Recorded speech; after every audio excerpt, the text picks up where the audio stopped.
Welcome back to the Kingpin Chronicles Podcast. I'm your host, DP.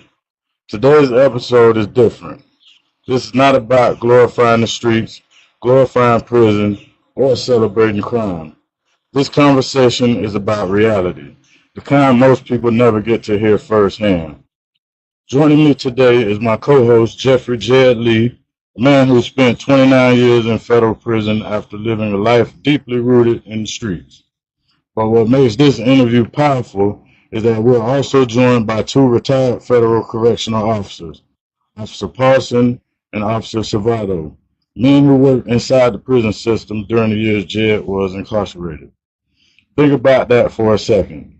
You have a former inmate and former correctional officers sitting at the same table years later, not as enemies, not divided by prison walls, but united by respect, experience, perspective, and a shared mission to tell the younger generation the truth about the consequences of crime.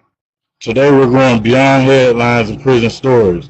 We're talking about the mental toll of incarceration, the reality of street life, the impact prison has on families, and the lessons learned from decades spent on opposite sides of the prison system.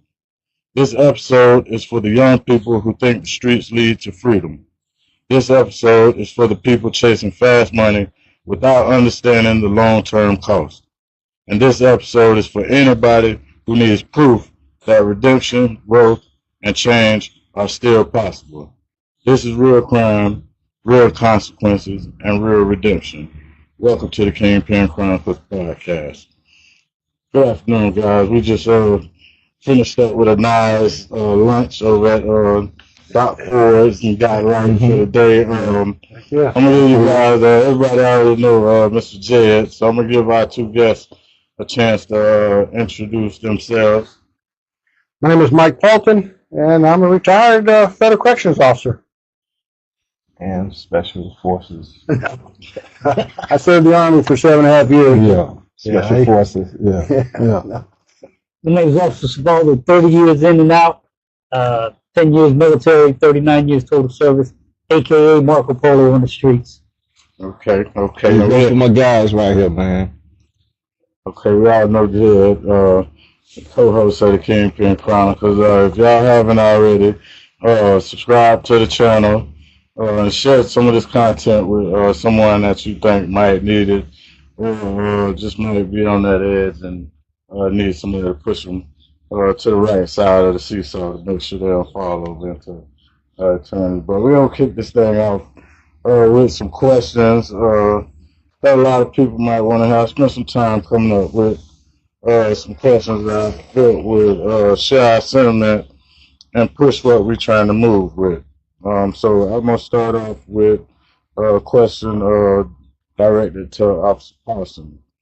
When you first met Jed inside the prison system, what stood out about him compared to other inmates you dealt with over the years? So I met Jed in 2002 in the United States Penitentiary in Florence, Colorado. He came to work for me in the laundry department as a laundry specialist supervisor, and what stood out the most is he was quiet, minded his business, but did his work as instructed, and the respect he gives, the respect you give back to him is huge. So I think being locked into prison in a room, as you might say, the laundry area, work can go both ways. But I never had to worry about it like Jed or any of the other inmates that I was supervised over. So the respect part is huge, and you earn it, but you also got to give it back. We got that over here. What about you, Savado? I met Jed on a riot. The GDs out of Chicago were going to bang with the Florida boys, and Jed had the keys to the yard, and he pulled me up. He said, "Hey, OG, this ain't about you, man. You can't go on the yard." And me, like, "Nah, I'm going to go on the yard." He said, "Nah, bro, not today." And he pulled me off the yard. But he was vouchered through to Mr. Paulson. Paulson called me up and said, "Hey, man, you got to do it on the yard." He's St. Pete, but I'm the original St. Pete because they're from the same neighborhood. So, that Chad over. Because, you know, when he vouched for him, that was like, that's my man. That's my guy. So he was respected on the street, and he was respected mutual. But when he pulled me up when I'm about to go in the gate in the riot, he got 600 dudes about to bang. He's like, nah, not today. So that was a mutual respect. And we kind of spoke on that in the intro. And respect is big in there. Jed, I'm going to kind of follow up with you a little bit on that. Did you realize at the time how prison staff viewed you, or were you focused purely on your surviving in the system? Well, that go both ways. You know, when I first started out in USP Cherry Hut, you know, just coming in, I didn't know how to navigate through the system. You know, so I bounced around about 5 or 6 different penitentiaries, and then, you know, you learn, you know, as you get to each prison has its own politics. So then you have officers and you have administrative staff. Some of them cool, you can talk to, and some of them you might can't relate to, you know. So, you know, when I got to Colorado and met Paulson, you know, I went down, you got to go and get your laundry the next day you get there. And he from St. Pete and I'm from St. Pete, you know, and he's straight out the hood, you know, we instantly hit it off, man. You know, and I done saved Paulson, you know, I done saved him on plenty of occasions. Like he covered for me. You know what I'm saying? And so when I got the, you know, he told me when he was leaving Florence, he said, man, I'm going down to Coleman. I'm like, I couldn't get close to home at the time, you know, because I had separatees with me and my father. And I had been trying to get that off for years. So when I was in Atwater, I sent a petition to Eric Holder. He was the Attorney General at the time. So I filed a petition to him, to Eric Holder, and asked him would he remove the marshal separatees, but the BOP was honoring it. So soon as he got it, I sent a certified mail to Warden Rios, which is a good friend of mine too. You know, I go right to the head. So Warden Rios, he got a response back from the Attorney General, and he pulled me up in a child hall. He said, like, Lee, he said, man, I got a response from the Attorney General, so I'm gonna have your case manager fax a letter to the U.S. Attorney's Office if they're not opposing you getting closer to home. He said, I'm gonna put you right in. So they put me in. They found out they removed the separatees, and nevertheless, I was supposed to go to Coleman 1, Pen 1. And when I got to Oklahoma, they redesignated me to Coleman 2. Like, damn, because I was trying to get close to my dad. But the lady said, you're going to like Coleman 2 better because they don't stay locked down like Coleman 1. Coleman 1, you can't get nothing done, which was true. They never, you know, you can't go to the law library, you can't get in the yard, you can't take no educational class and stuff like that. So Savado, he was there. Then I seen Paulson, and he was like, man, what you doing here? This is like a, you know, because Coleman 2 is like a special needs yard, but guys that's from Florida, that's our region, so there are places there too as well. So they brought me over there, and to introduce Savado. They worked the block with me. You know, Paulson, he gonna do overtime and come in the block with me so we can kick it and stuff like that. And we just had a mutual respect until the day till I left to Paulson retired. He came crying to me, telling me he couldn't retire. Take care of yourself, man. And this was the last guy I seen coming out of jail, because both of them senior officers. So he worked they both worked the back gate. So I was leaving out the back gate. This is the last man. And so I was like, man, Lee, I'm gonna see you when I get out, man. I'm leaving here too. So they both, you know, they retired. I'm retired, and we all living life, man. I dispute the crying part. I was no crying, but I gave him respect because of the fact of all the years that he worked for me out there. You know, I didn't take it so in Colorado too. Now they stayed on lockdown. So by us parting over the laundry, the laundry guys, we have to wash all the inmates' clothes. So he'll come get me and Jimmy Finger. Shout out to Jimmy Finger. Shout out to Cash. Yeah, shout out to St. Pete. You know what I'm saying? Mike Bolden. We all worked in the laundry, so partner on lockdown, we might be around 2 months, 3 months, a month, 30 days. You know, he gonna come get us every day, so we wasn't locked down. While the whole compound locked down, we walk around the compound picking up laundry, you know what I'm saying, going in the chow, getting stuff to eat, you know. So I was treated with respect and humane while I was there, you know. So it's perks to your question. You know, learning to know what type of officers that you deal with, it plays a big part navigating through the federal system. Okay. We're gonna start this question with you, Jed. What's the biggest misconception people on the outside have about federal prison? The most misconception is that guys are homosexuals. All guys are homosexual in prison. That number is real low. You know, it's really low. You got dudes that participate in that, but you got men like me that, you know, I did 30 years in federal prison. I like to be with a woman. You know what I'm saying? So I like women. You got the staff. You got staff right here. They can get right on their computer, and it tells your profile. You know, they have meetings every Thursday, you know, with the staff, and they tell you they got profiles on each inmate in the way he do this. He's gonna go to the law library. He's gonna work out every day. This dude here's a TV monster. You know, they got a profile. This guy here's a, you know, he has this certain type of profile, so they can vouch for that.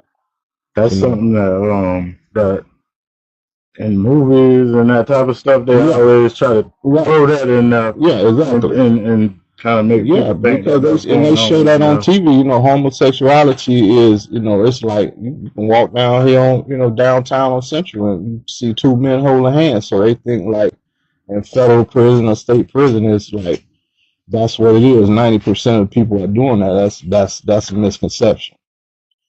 Paulson, I'm gonna ask you this: what do movies and social media get completely wrong about prison culture? I think right off the bat, years ago, they started calling us correctional officers, not prison guards. There's a difference from Alcatraz guards to where we're correctional officers. We're more educated. We're given more respect. We wear ties if we want, things of that nature, where the guards didn't. So I think the movies want to put, the guards. Well, we're not guards. We're correctional officers. So we're trying to help them either do some classes, drug courses, alcohol classes, but we try to help them that way. We're not there to beat somebody down. So I think that's a huge misconception is guards to a correction officer. I'm going to follow that up with you, Savado, and ask you, after years working inside the federal prisons, what patterns do you see over and over that lead people back into crime? When I ask that question, I kind of want to focus it on, and I'm going to lead it with my I never did federal time, but I did state time. And when I got to prison, one of the things I noticed about the other inmates that made me feel different was that they was all right with being there. You know what I'm saying? They didn't have a problem with being in prison, and I saw something wrong with me being in prison. I'm gonna jump in there real quick. You know, the Bible scripture says iron sharpens iron. So Jed ain't no bum. Jed wasn't a Muslim one week. He wasn't no Israelite 5%ers one week. He never changed. Jed come down the yard, uniform crease, old school pants crease, shoes was always shiny. That's when he had, you know, he had his facial cool. Sundays his visits would come, he was ready. So he carried himself like he carried himself when he was 10 years old. He carried himself, he was no sucker ass dude. He was no snitch ass dude. When you a snitch on the street, when you go inside, you a snitch ass bitch. So the problem is that you gonna come to federal jail and all of a sudden you want to tell on people. Don't tell me, don't tell Paul. We don't care about no snitch ass motherfucker. Because he was snitching on your dad or your sister or your brother, now you want to come in here for get out of here. And, did you personally being an inmate and being in there, some people that you saw leave and then come back, right? Did you see any inmates trapped in cycles that they mentally couldn't escape? Yes. Yeah. Prison can it can either make you or it can break you. It's like it's an institution. So you can be institutionalized. You basically do the routine every day.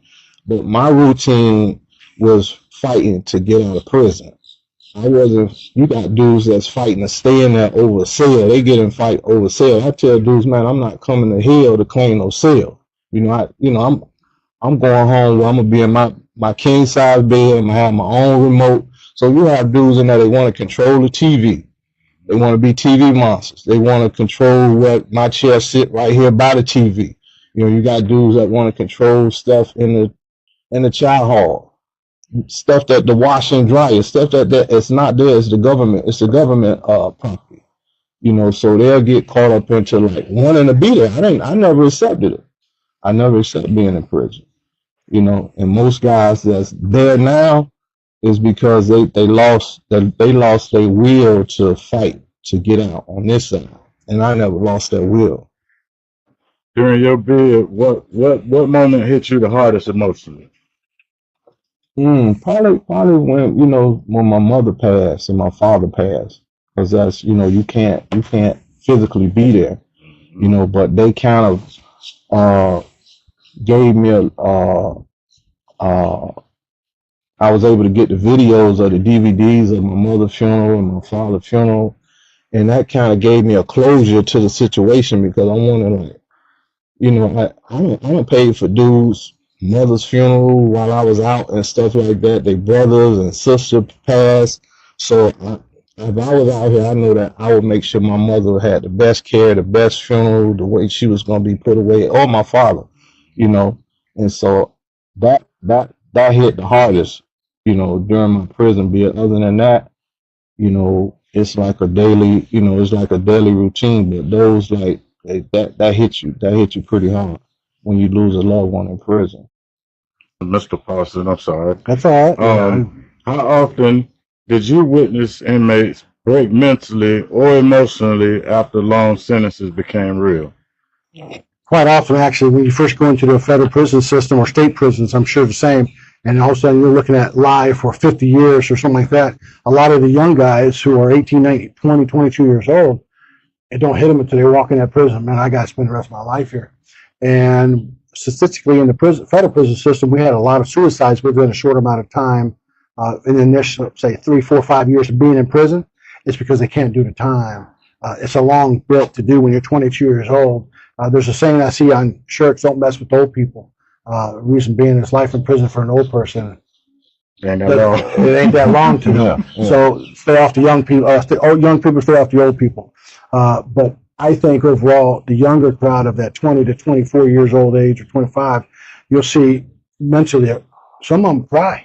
They're scared. They don't, because I don't care how big and bad you were on the street.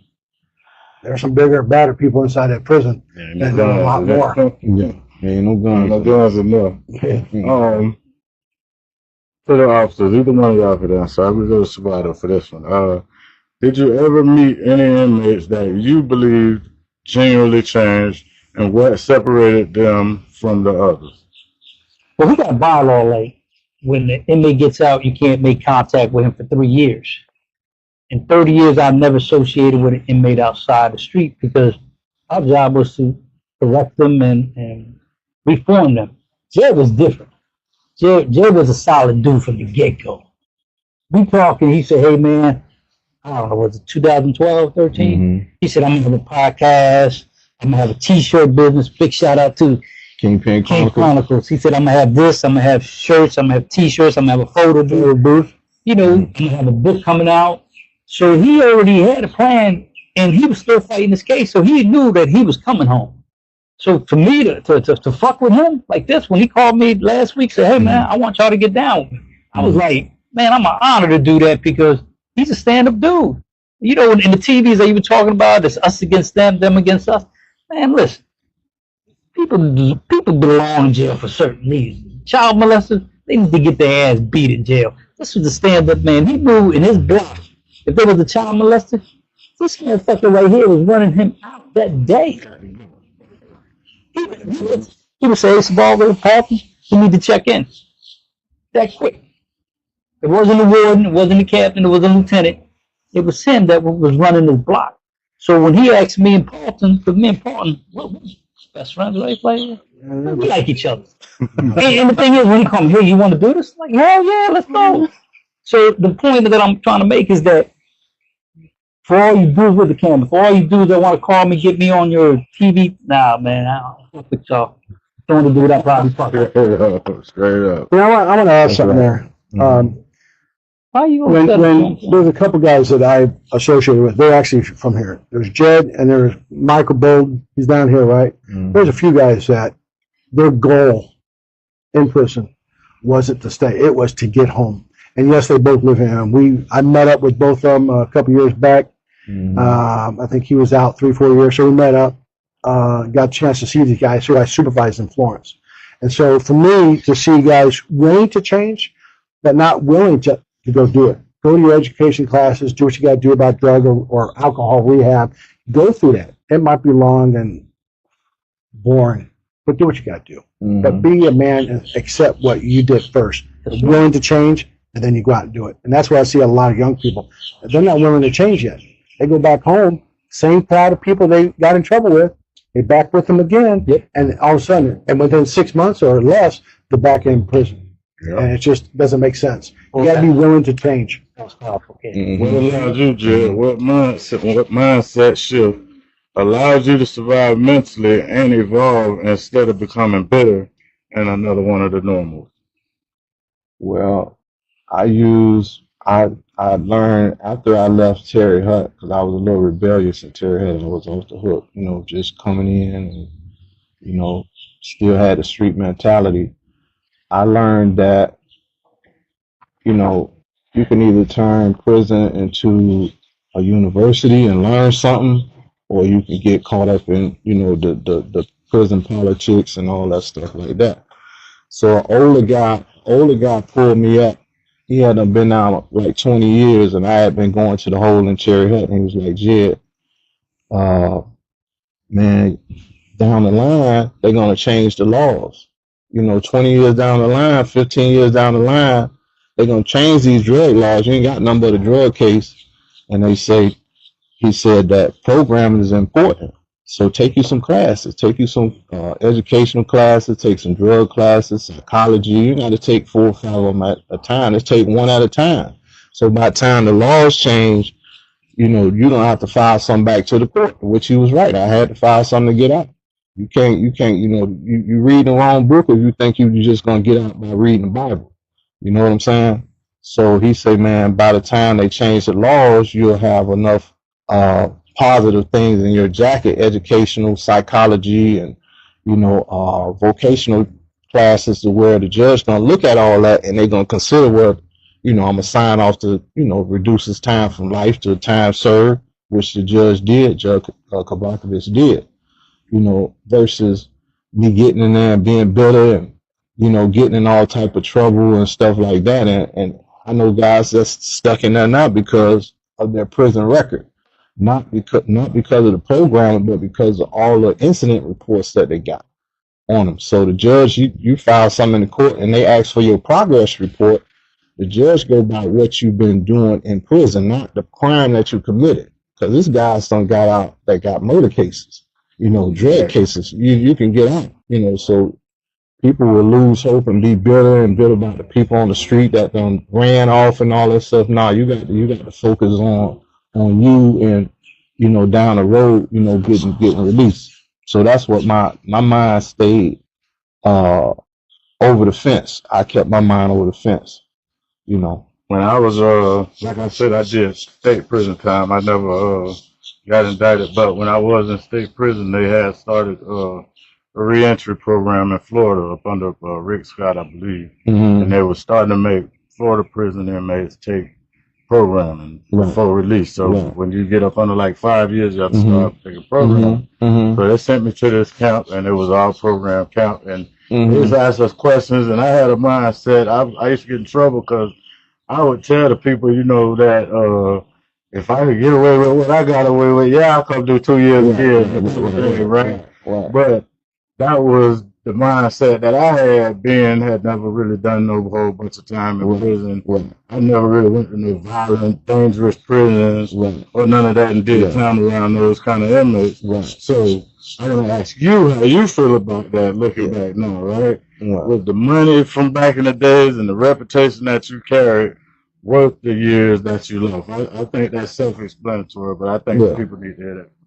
No, it's not. It's not worth it at all. You know, because a person that works a normal job, 9 to 5, if they work 30 years, they probably done made the money that I made in the couple of years that I was in the game, you know, in the street.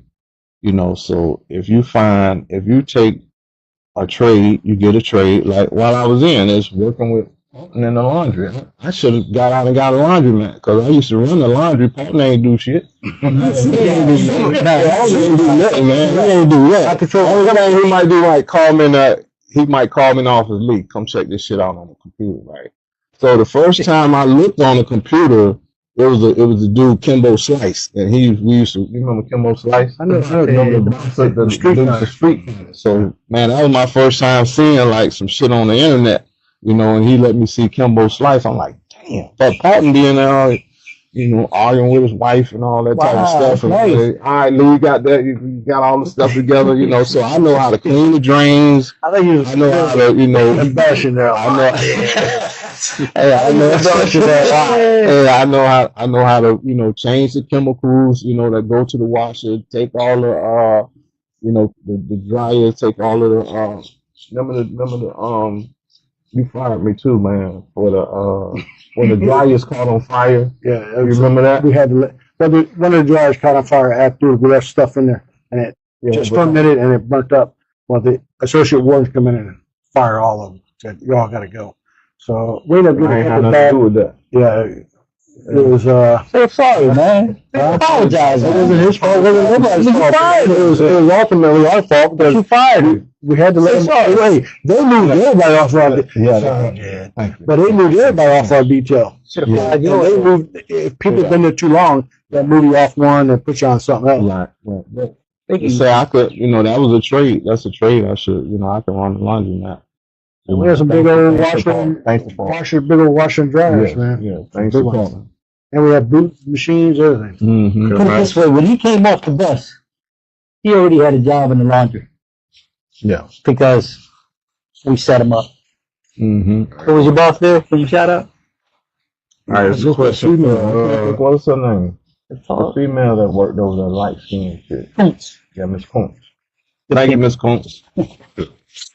All right, Savado, y'all was able to see this from the outside looking in, but I want to ask you, get y'all opinions on what impact does prison really have on families and children of inmates? I'll give you an example. I worked at 5 different federal prisons. I worked in the visiting room, see a young one coming in, up in Philadelphia. And he's about 15, fast forward. I'm at another prison, and kid's on the yard. He says, "Hey, Mr. Swallow, you remember me?" I said, "Nah." He said, "I'm Frank Harris's son." I said, "Senior or junior?" He goes, "No, junior." Turns out his grandfather was locked up in Fort Dix. His son was locked up in Ferriton with me.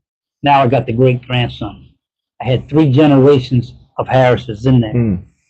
When you in jail and you're trying to raise your kid up on the phone or through the visiting room, the kid is not scared to come to jail because every Sunday he's coming through those gates and he hears the clicks and he sees the handcuffs and he sees the radio.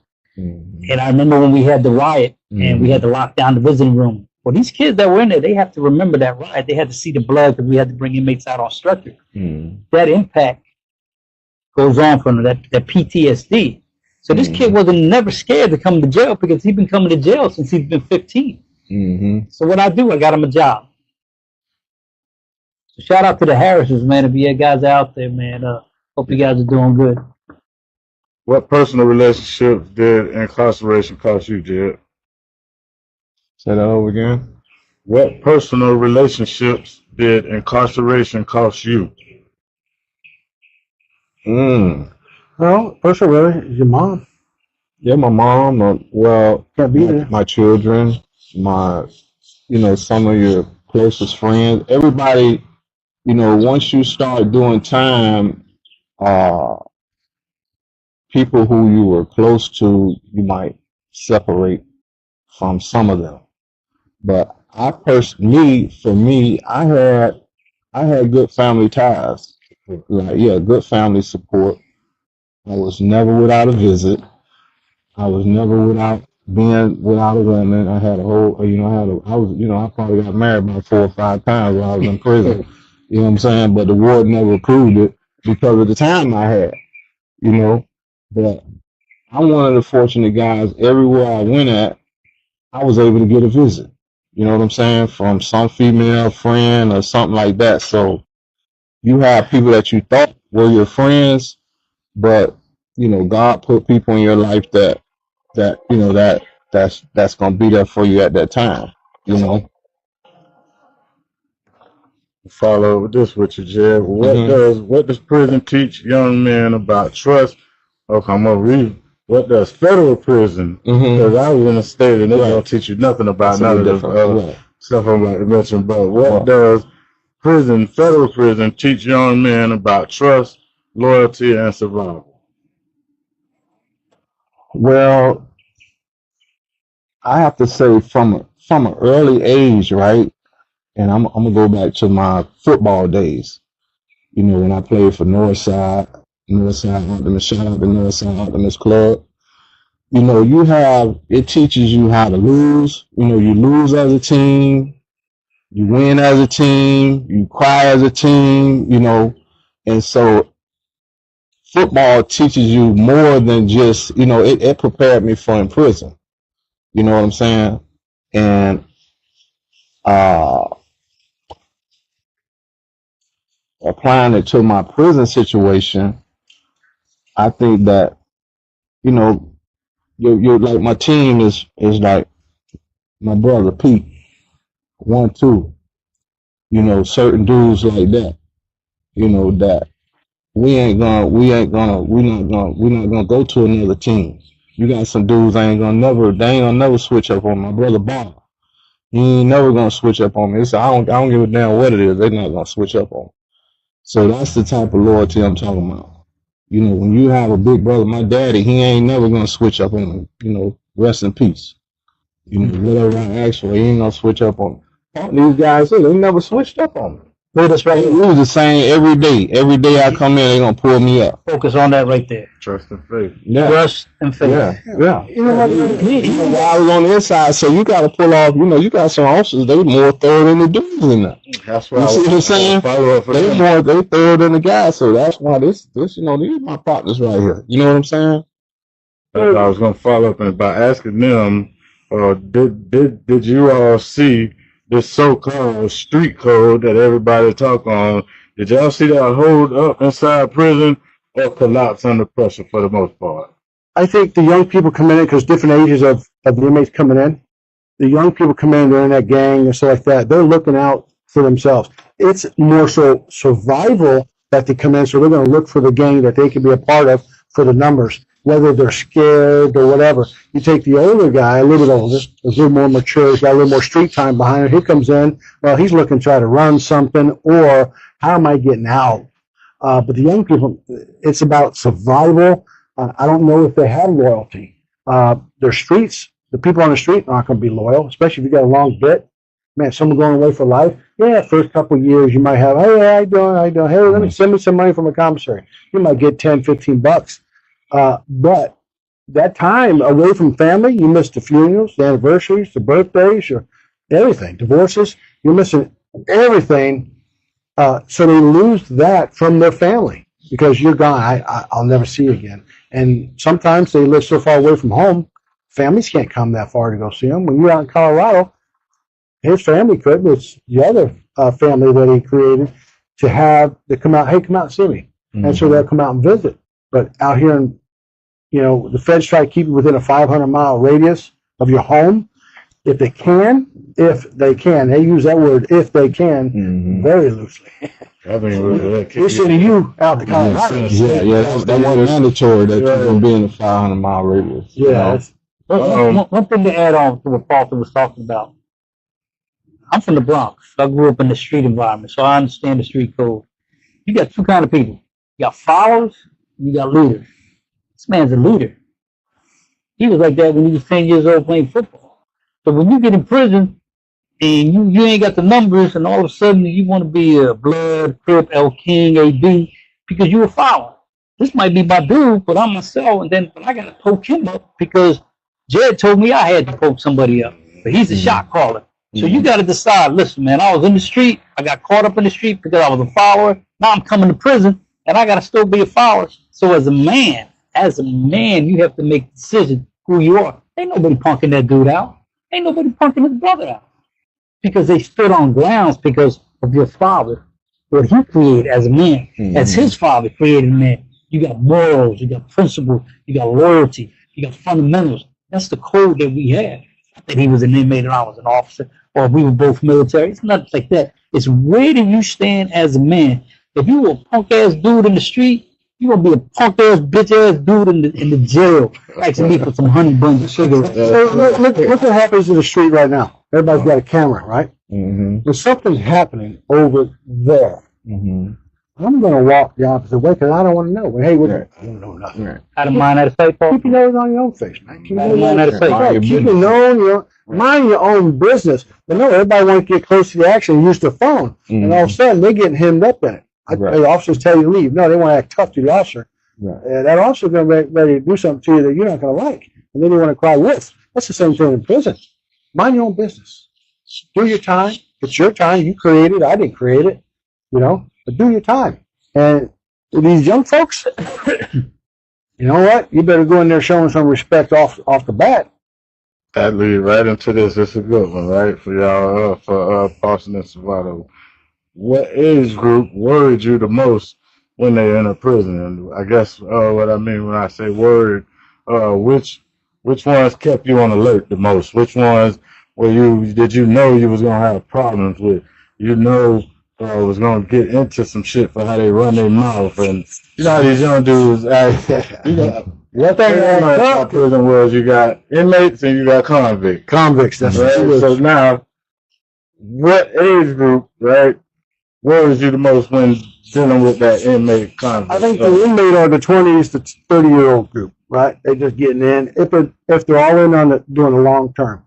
But I think there's one thing that someone touched on earlier. Each prison you go to in a federal system, it might be something different. U.S. Penn 2 was a little bit, we had a lot of guys that were sickly, elderly and stuff like that. So we say what age worries me the most or did. Your young group, because they're the most violent, they're the ones that's going to be doing all the stuff because they're young, they're strong, they're ready to go. And then the older folks, because you had to keep a constant eye out, they're having heart attacks and surgeries. I mean, so much overtime because of the hospital visits and stuff. So the older group, because of that, we got to keep an eye on for that. But as you get to the convict mode, you're talking probably someone 30, 40 years old, especially if they already did 10, 15 years.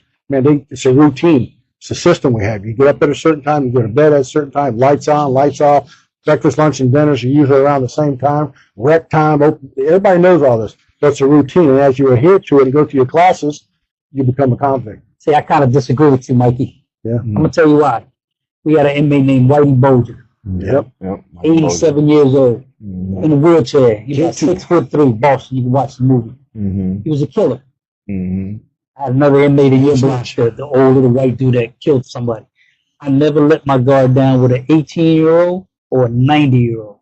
But you never know what that man is going through at that time. Right. And then when you start talking about inmates that have medical issues, I agree with you there. But when they start jacking them up with these drugs and they become bipolar, now you're dealing with a dude that's Hulk Hogan. And it takes 6, 7 of us to get you down the street. So my age group is from when your ass get in there to your ass get out.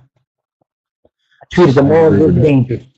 You've never been assaulted. Not one time. Well, never been assaulted. No shit, no piss thrown at us. No crap on the phone. You go pick it up and nothing. Nah. Maybe it's the right time, right spot. I don't know. Being in the right place. But I think it's how you, as an officer, is how we carry ourselves in there. I never use the word, hey, inmate Smith. I think it's mentioned as a I come in, hey, Mr. Smith, how you doing this morning? Doing good, boss. Never really like that term, boss. Mr. Paulson or officer, I'm cool with that. But word boss, Yeah. it literally makes me cringe because I don't like that word. Even I hear it on the street and there's people, hey boss, how you doing? Hey, I'm not your boss. To add on to that before we go, like when these two guys were working, when they were working the unit, you know, like I said, Paulson would come. He gonna come in there. He gonna do the count. He gonna make sure everybody get their mail. He gonna give your mail to nobody else. He gonna say his speech. Hey, listen, I'm not trying to pack no property today, so y'all treat me with respect. You know, if you're gonna do something, put your sign up on your door. You know, don't front me off when the lieutenant come on, because I'm not trying to pack no property. And you know, y'all have a good day. I think what you get, what the media doesn't realize about us, we have feelings too. Right. And when you see, like, say Jay got poked on the yard and Mike, you come up and say, hey man, B got hit. I'm gonna took that personal because that's my dude. But it's not officers against inmates, inmates against officers. There's officers that we bang against, that we don't like. You know, there's officers that are ass. There's inmates that I don't fuck with. So the thing is that you got to understand is who you are, carry yourself on the straight. You can't be wishy-washy. You got to be the same way every day. Like, I made a real important thing. Yes, sir, no, sir, boss man. And we good. As soon as you talking shit and slick out your mouth, most inmates will back down from you. If they know they see me and him, he's what? You 6'3", 280. I'm 5'6". You know, 5'6", 5'7". The thing is, I carry like I'm 6'5". Yeah. So when they come down, they're like, man, they know one thing's gonna happen. We gonna gas you. That's a box for you. Yeah, we gonna gas you. We gonna tase you. We gonna knock you down. Then we're gonna take you to shoe, clean you up, and say, hey man, here's that phone call. Call your crib. Tell them you ain't gonna be talking to them for a minute. All right, Jed, I got one for you that they need to hear. So y'all in the back, listen clearly. How different is the reality of prison from the image glorified in music, movies, and social media? Read that over again. How different is the reality of prison from the image glorified in music, movies, and social media? Well, you can't really, like, social media and, you know, what you see on TV right now, it's totally different. You know, being on the inside, like now you in Coleman, they only coming out for 2 hours or 3 hours right now. You know what I'm saying? Compared to dudes think they on the yard, they hanging out, they working out. No, they working out in their cell. They washing their clothes in the toilet. You know what I'm saying? They building a fire to heat a soup up right now. You know what I'm saying? They're not using the phone, because I'm still talking to guys that's inside. I said, man, we ain't been out all week. They just let us out for 2 hours, 3 hours. You know, so what you see on TV is not what's happening in penitentiaries. I can't speak on like camps and mediums and lows because I've never been there. But I'm talking to guys that's in the federal pens, that's, you know, in the serious joints. They're not getting the freedom and the movement that they normally would get. So I'm glad that I'm out, because that's a hard bit being in your cell for 20 hours a day. You know what I'm saying? And you're only coming out, you got enough time to take you a shower, go try to use the phone or check your emails, heat you a soup up. You got to run to the phone, because it's gonna be a line from here to that statue over there.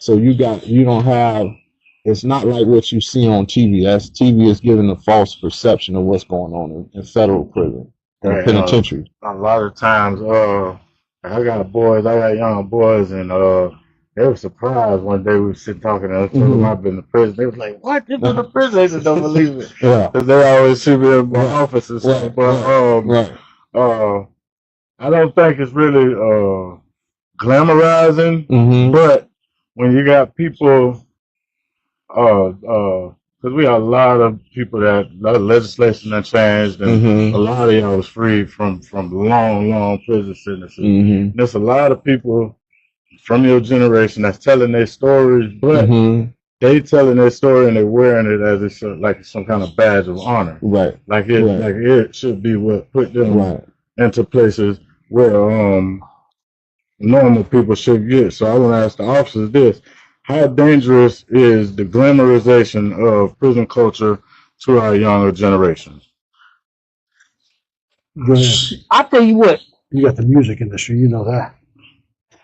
this rap generation, you know, I went from hip hop rappers alike to kill your mom, kill your father, kill your sister. You can rap about whatever you want to rap about, but when you get up in that cell, you're gonna be rapping about giving up that ass because somebody's gonna get you. And you know the worst thing for us is to see a man get raped. Yeah. You know, Yeah. so the thing is, that's common life for us. Like, we're both military, so when we tell people we're in the military, we're proud of that. Mhm. When you're an inmate, you say, you know, I did 80 years in prison. Shit, you tell me you just got caught. That's all That's you tell me. it. Yeah. You mean no disrespect to Right. my man, but Right. you know, he did a crime. He did his time. He ain't bitching about it. Right. He stood up. He stood on 10. But the Right. thing is, when where the camera at? You faggot ass rappers out there talking about guns and Glocks and this, that. If you carrying guns on the street, you're gonna probably carry a knife because you can't hold those hands. So go keep rapping about what you want. But sooner or later, feds are gonna get you. Fact. That is a fact.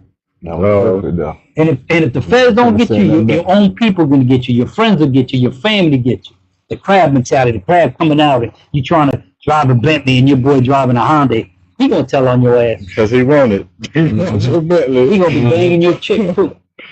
So, you know, what was the hardest part emotionally about working inside a federal prison? I would think emotionally was separating the prison work for 8 hours, or in some cases we did 16 hours because we did overtime, and then going home to your wife or kids, and you're trying to raise them. You're tired, but the stress is just you see inside. You really don't want to talk about to your family. There's a lot of stuff my wife, now ex-wife, doesn't know. You don't want to talk about it. You don't want to talk about it. You know, the stabbings we've seen, the clubbings, whatever else you want to see, stompings. And for you young folks out there ain't no fair fight in prison. There ain't no fair fight ever, but, that's what you ever know. Mhm. Oh, he sucker punched you. No, you just the sucker that got punched. There are going to be 2, 3, 4, 5, 10 of them with steel-toed boots or, coming at you. But one thing like that we don't talk about is PTSD. You know, PTSD is in the military. So we can talk about explosions and all that, but in the prison, when you walk up to a cell and you see a grown man get raped, or you see a guy hanging when we got to go in there and the inmate done shit on himself, pissed on himself, and you got to take that blade out and cut him down, that does something to you mentally. Physically, you think about it. Now, Mhm. one thing I ain't got no problem with child molesters. When they used to get raped and they used to get stabbed, Larry McNair, I think his name was. Larry Nassar. Nassar. This guy, this faggot ass bitch, he was raping these little gymnastic girls, and me and my partner was standing right here, and they thumped him. They beat his ass, and you can see us on the camera just smiling. So if y'all out there and you want to come play, but you ain't gonna beat us. You ain't gonna. What we say, Mike? When we used to go down the cell, you either gonna come down emotionally or physically. Emotionally, like, yeah, motherfucker, I'll fucking kill you. So we put you behind us, so like, yo, man, so my bad, man.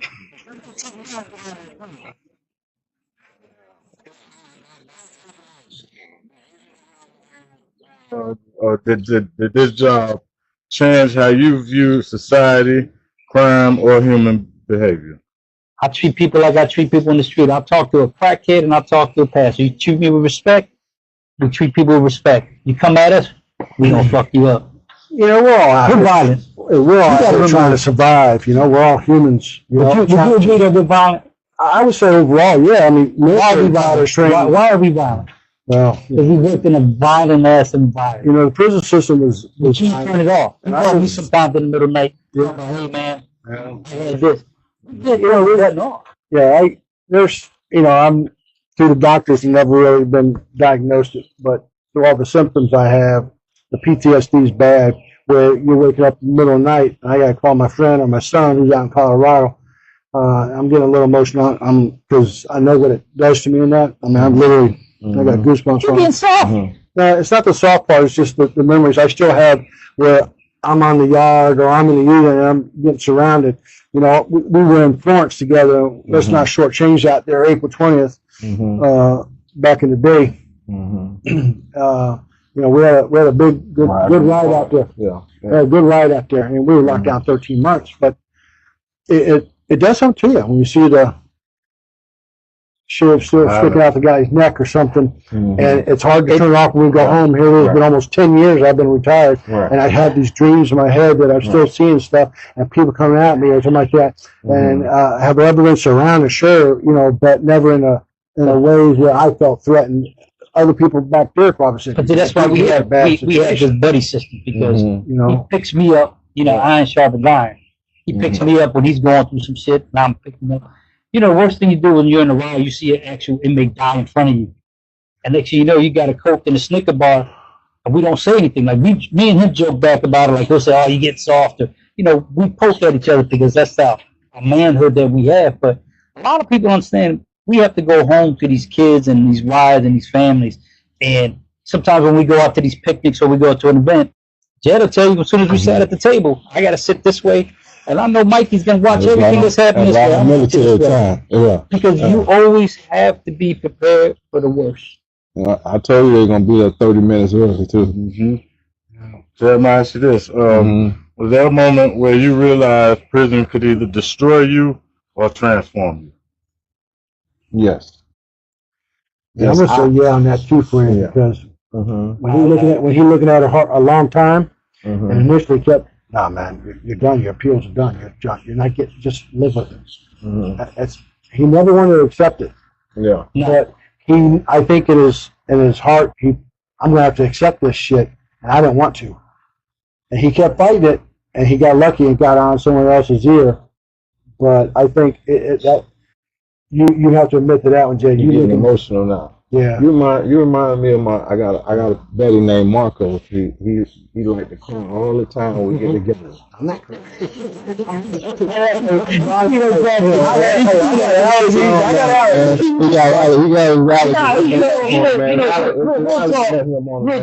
When you get real many about each other, man. When we get emotional sometimes, people think that's a sign of weakness and stuff, but me and him cry all the time like little bitches. So the thing is, Sal's been around since I came here in 2010. We went through a lot. I got brothers that passed away, mom, and and things. We go through stuff, divorce and whatever. But with Jed and stuff, you're looking down life. People don't understand. Life is you're not breathing anymore. Life is life, man. You don't get to be tomorrow. If you run your mouth to be the next day. I accepted that though. Yeah, I never accepted. But I mean, when you're looking at it initially, they keep saying no and no. My God, man. Yeah. I just got to find that one ear. And then the thing is, when they would say no to Jed, they would say no to me and Mike. Because we big shit. Right. We know this brother was getting out. They ain't retired till I got out. Well, Paulson, he retired a little bit before then. He held on long as he could. Then he retired, and then right after I seen my last view of him, then Savado retired. But this is the whole thing. We were in the yard, and he said, "Hey man, when we get out, we gonna break bread." Did you say that? Yeah. And we talk every month, we talk every week. Hey, you good? You don't always have to talk each other. Sometimes we talk once a week. The thing is, messenger, baby. Yeah. Because you were out 3-4 years before we met him. I met him at the smock place. I met you for the first time. Yeah. We were doing medical scrubs. Yeah, you came up there. Yeah, I came up there, but it was 3-4 years later. Right. Yeah, but I couldn't get into the picture because I was still active. Right. So then he called me and said, "Hey, Jed wanted to meet up," but I'm like, I can't do it till I officially get out. Right. And that's how we all linked up. We're gonna be honest here, Jed. Right. What happened when you found out when you got out and you were on the streets of St. Pete? You started looking for me, right? Yeah. It was. I looked you up and it said you was deceased. And what happened to your?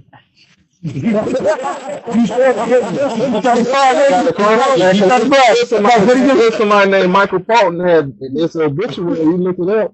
It's a guy named Michael Paulson. I'm like, damn, man, Paulson died. But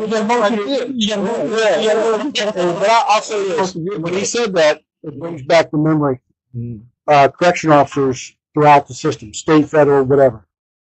They say life expectancy for us is about 3 years after you retire or get out. It's because of all the emotion stuff that's inside that we see them and be a part of. I don't know if they ever did a stat on inmates when they finally get out what the suicide rate is or something of that nature. I've been a part of numerous suicides and Florence, Colorado, and then some here. And then, of course, staff member dying through whatever causes, traffic accidents or whatever. And I know he's been a part of it. But like, let's jump in there, but I just thought, you know how we think crazy shit, right? There's gonna be a sucker ass CEO watching this pod. It's like, oh, I would never break bread with an inmate. But you're not us. We're different. Yeah. You might be the CEO that's pro inmate, pro. You probably don't even like your wife or your family. We never catered to this brother. He never told us to bring a steak or bring drugs. We never told him to snitch on an inmate. And so whatever worked for you as a CEO, and you're gonna hate on his podcast, that's your business. You a bitch ass dude in 8th grade, you still as a bitch ass dude right now. Yeah, he just hit it. Not once that, you know, we bring something in. Not once. He never asked. He never asked. Not once did anybody ever ask me, because it's how I carried myself. Right. The 8 hours I was there, it's how I carried myself. The inmates know who to target, the weak-minded, the weak people. They see how they work. They sit in that office afraid. I walked around in the unit with them, talking to them. Hey, what are you guys playing over here, man? Keep noise down a little bit while you guys slamming the Remember I talked about being a follower and a leader? There's going to be some officers and lieutenants and wardens and going to be like this and this and that. We're not followers, man. We're leaders. We're retired. We live our own life. We put our own rules up. You can't tell me I can't sit down with this brother and break bread and kick knowledge to these young kids to keep you out. Prison is a money-making business. Yep. You're hitting it home. You're a number, and we're going to make money on you. You know, as hard as you're working at being a criminal on the street, you're trying to get to prison, you should be working that hard to stay out of streets, because your family's going to ignore you after a while. Trust me, they will. To Paulson, all right, see this. Is it normal to see, I know y'all saw a lot of inmates enter prison young and leave old, right? Decades later, right? Is it normal, or have you seen inmates enter prison young and leave decades later completely institutionalized? I'll put it this way. I was in Florence for 17 years before I transferred here, and I did 24 years feds. It was a little over 24 years in the federal system. People that went in, like at that age, younger age, by the time I left Florence, man, they're doing the programs, they're doing everything. And they get up, they go do the thing, they're making the bed. You know, before they didn't press your uniforms. Now all of a sudden they're pressing them. Why is that? Well, you know, it's because they're being taught by the inmates, this is how you're going to look and act. Believe it or not, if you minded your own business, kept your bed clean, your room clean, your uniform pressed, and you didn't try stealing stuff, whatever, a lot of times those officers ain't messing with you. They're not coming up to, let me go check your room. Let me go check your cell. You know, it's man, this, okay. Now we still have to go in there and check it, but there's a way you check it, and then there's a way you check it. You know, and you get word. There's people in there that tell you stuff. So yeah, I've seen it over time get institutionalized, as you call it. Yeah, to you to follow up with that a little bit, when a bunch of clamor started going around when Trump got back in the office, and he was getting visited by, the Kardashians and Kanye and all that, and they were trying to get change. You know, I respect Kanye for that and his wife. How difficult was it for you to start, or had you already started, mentally preparing for your life outside after being incarcerated for nearly 3 decades? Yeah, I was in a circle of guys that was into the law. We watched the law, we watched C-SPAN, we watched CNN, we watched, we had different paralegal websites on our computer, to where I was in tune with the law. So I once Trump, once he fired Jeff Sessions, which was the Attorney General, and then they were already talking about passing the First Step Act, but Jeff Sessions has been a senator out of Alabama that's been opposing, making any changes to the crack cocaine disparity.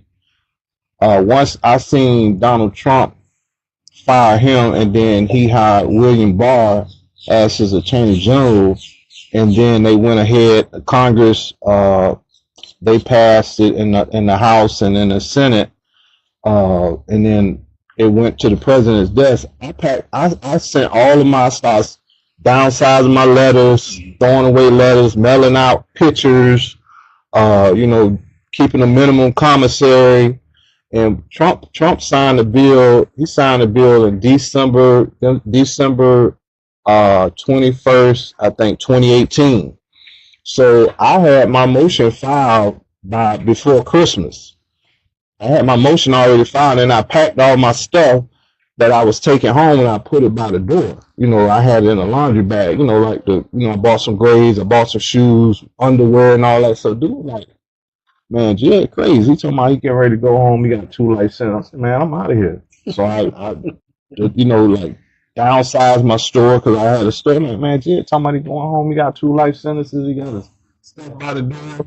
So I already knew that I was, I put it out there, and you got, in order to get out of prison, you got to file some type of motion.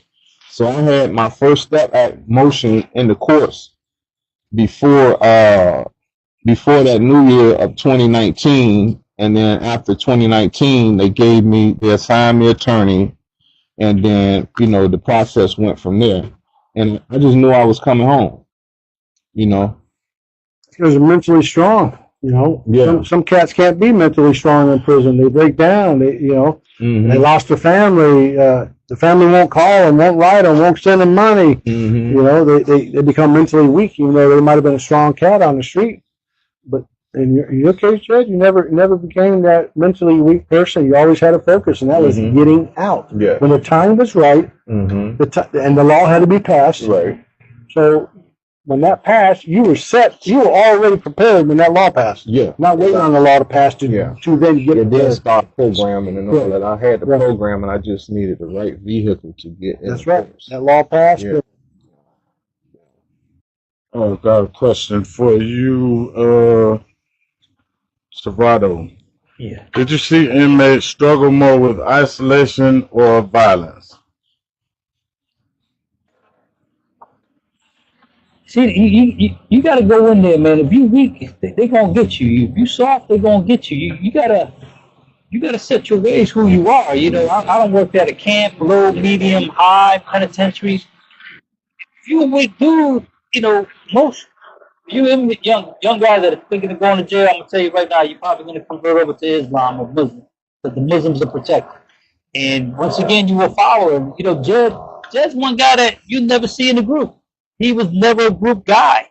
And we go back to him because this is his thing right here is be a leader.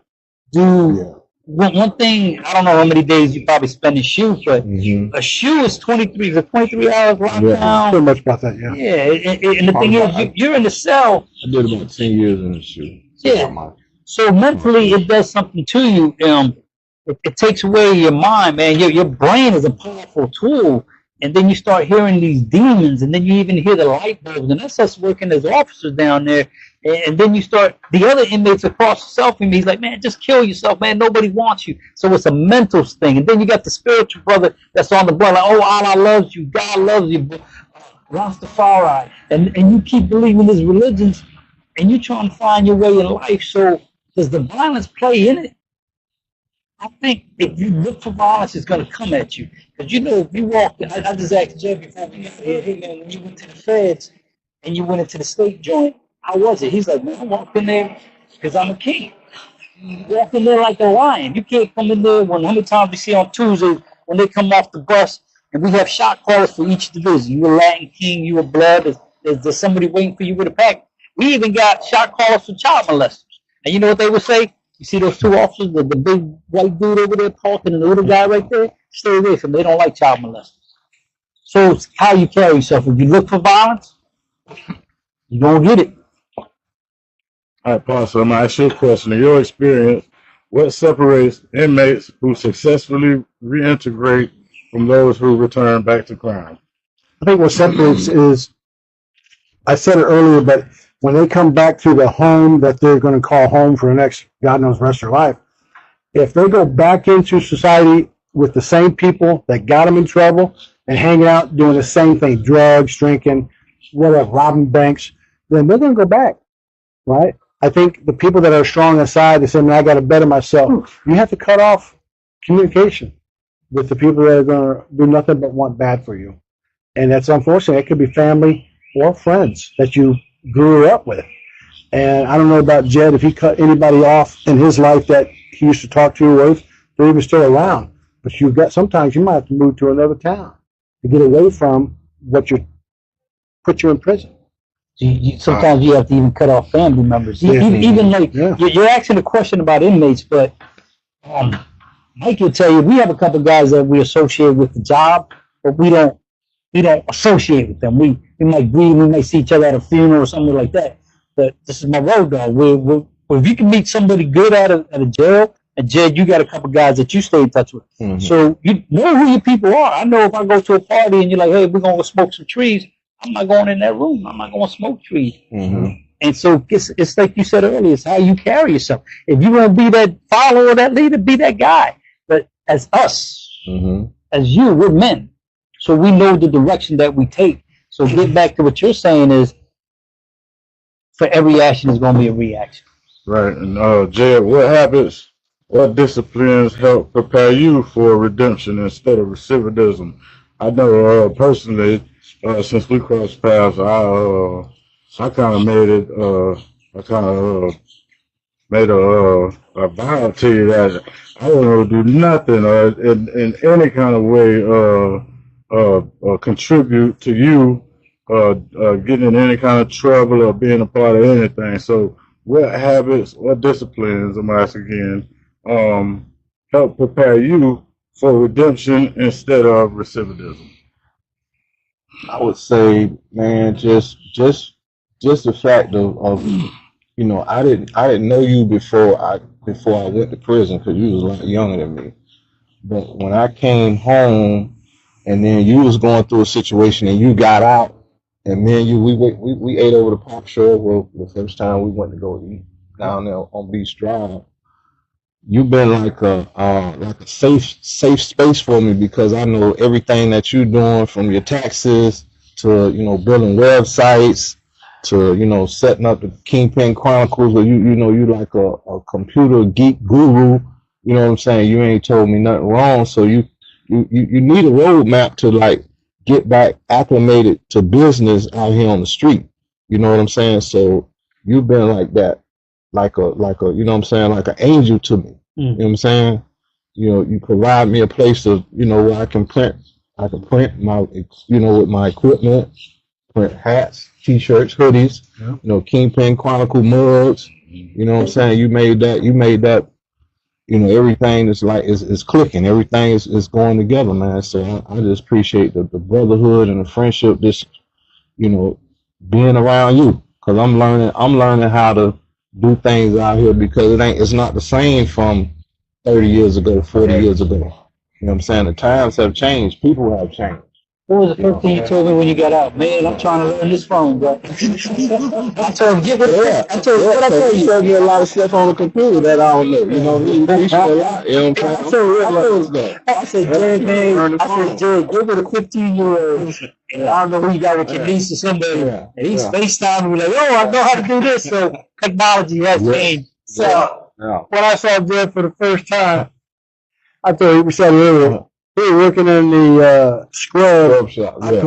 I walked in, I got about maybe a minute. I said, damn, man, you working in the laundry. I said, man, you went from the laundry to the laundry. You didn't change nothing. But it was all in fun and jest because obviously that embroidery and things of that nature got him his business, because he learned, hey, I could do this.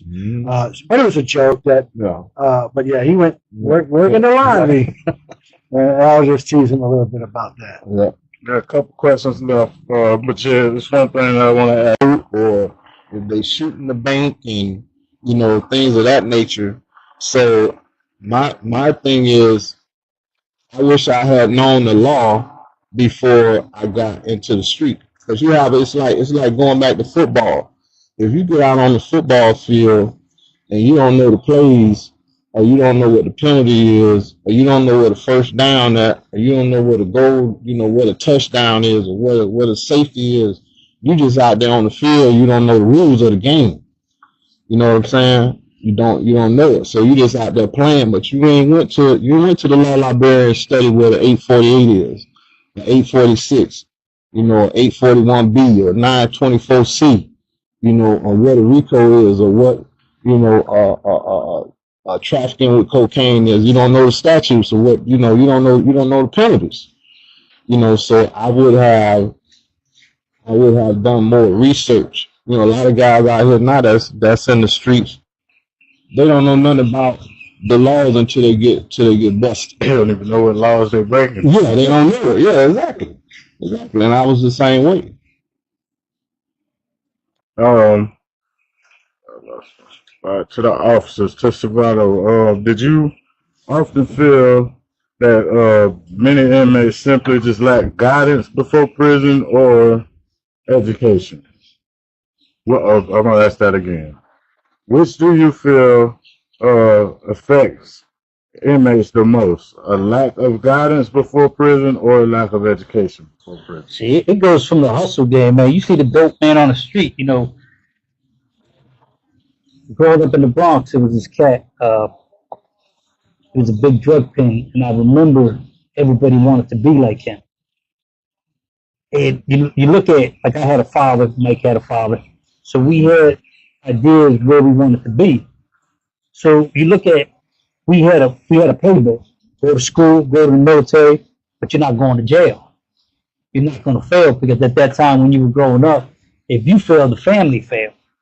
So when you're in a situation where you're not educated and somebody doesn't give you the rule book, you're going to make mistakes, because now the dope boy is the one I want to be like. I want to be with the fly cars.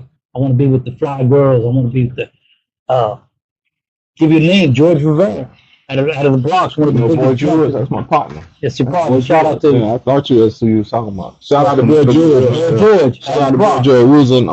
We was in Terre Haute together. Right. And she used to cook. We used to cook and eat together. Quick story: he had a yellow Ferrari at 17 years old. I had a white Adidas suit with the white, bottoms enough, and he came. He wet me. He wet me in the car. Got me all soaked up. 30 years later, I'm at Penn 1 working. I see him in the shoe with George Rivera. What's up, Boy George? He goes, where we know each other from? I said, name the block. He's like, Ruler. I'm like, Colgate and Soundview. So we knew the click. So he's like, yo, you're not going. And I said, man, I got a Boy George story. So I told him about the yellow Ferrari when he met me with the thing. He's like, hey, you ain't going to hold that back from me. I was like, nah, it's just how you started and how you finished and how I started. I was on the street. And look at me now. I'm boss, man. Hey, they say this. They say the people you see on your way up, gonna watch you on your way down. But I don't judge him no different than I judge anybody else. Right. Yeah.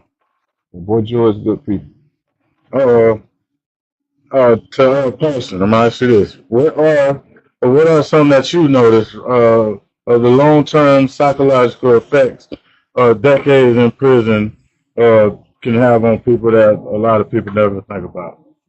A lot of people think, we're just prison officers. No, we don't carry guns. We got to deal with 120, 130 people inside of a unit. There's violence out there, and we see it. We see it more so than some of the inmates, and because inmates are kind of quarantined off, but we are in the units and stuff. We answer the body alarms. We go running. The dreams that I have at night, the nightmares, they haunt me. They to a point where I'm up for 2, 3, 4 there's hours. Not doing too much of other things, but the nightmares they're punishing. People have their own PTSD issues. Mine are nightmares that I'm having. When I wake up, my back to the water so I can see out here. We go to restaurants, we sit different places. When you're walking down the street, I'm looking at what's coming, what's going, what's in their hands. My girls don't understand it, but I'm there to protect, but yet I'm also there so I can act before I have to react. And so the prison does it right there. Sometimes you have to act before, size up the guy, as you call it, size him up. Yeah. What you got? How you doing? So, the nightmares are what's punishing me right now. Is there any psychological stuff that you battle with, Jed? Not really. it's just getting back acclimated to society. You know what I'm saying? Because I went from having a life sentence to, most guys go to the halfway house and, work release. And then I went from being in there to, they got to get me out before count time in 30 minutes. You know what I'm saying? They was rushing me out. They was rushing me out the joint. This is the last dude I seen. Yeah. After that much time coming back into society, it got to be a shock. Yeah, everything. Yeah, we went from one extreme to the next. To to something totally, to back to what back to life. The clothing. Look at the clothing. 70s had the bell bottoms and stuff. That stuff coming back in fashion. Yeah. If he would have stayed in prison much longer, he would have been wearing the same pants he was when he went in. Bell bottoms. You say that, you look at the cats on the street sagging pants. Where did that come from? The jail. A lot of fashion came from the prison. We're coming up on the end. Savino, I'm going to ask you this. Have you seen social media make crime more performative and dangerous compared to earlier generations?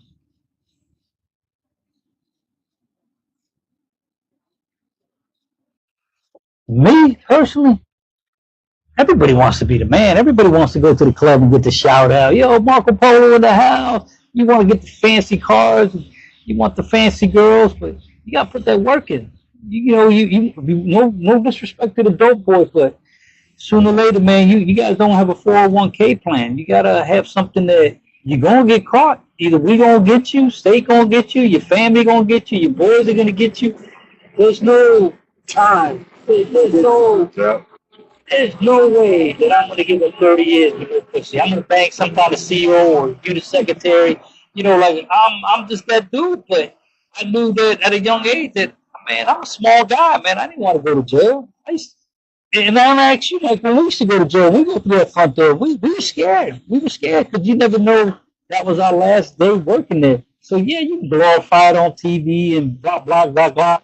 But you pull that gun out, you're going to get 5 years, man. The thing is, keep doing what you're doing. We got a place for you.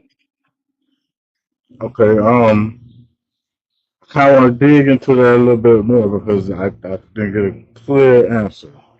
I kind of want to know was, okay, we got social media and we can see that. I'm gonna give a comparison. When I was growing up, we had True Live Crew, that pussy, chick ass music. Our worst music was NWA, Fuck the Police type of, right? But now we got this music where these dudes telling these guys to break in somebody's house, take his car, kill his kids, and the ops and all this, get the switches and all of that. Do you think that right, and that being seeming to be to me what the companies that paying the money to these rappers and the rappers that's getting the big money, they can only get the big money if they're pushing that type of content. Do you think that has made crime more dangerous compared to Jed generations when they was listening to Al Green and all they had to do was smoke some weed and fuck? Keep Sweat. I've been not to say they wasn't violent. Jed was listening to George Strait. If I made it make a little bit clearer. I've been in the music game. I've been in the music industry for 40 years. Has music changed? Yeah, but you're trying to ask me a question about music, but the more hardcore the music is, the hardcore the people are going to get? No, because when we were growing up, we saw a Bruce Lee movie and we wanted to make nunchucks, and we make nunchucks, and we beat each other for nunchucks. You see a violent movie with Denzel Washington, The Equalizer, where he kills everybody. Does that mean that you have to become the equalizer? You judge who you want to be in that movie. You want to be a killer? Be a killer. You want to be a dope boy? Be a dope boy. But the music does not influence you. You influence yourself. If you want to say, I'm going to shoot my mom, my dad, and sister, you can't make a decision on somebody else's rhymes and somebody else's lyrics. You can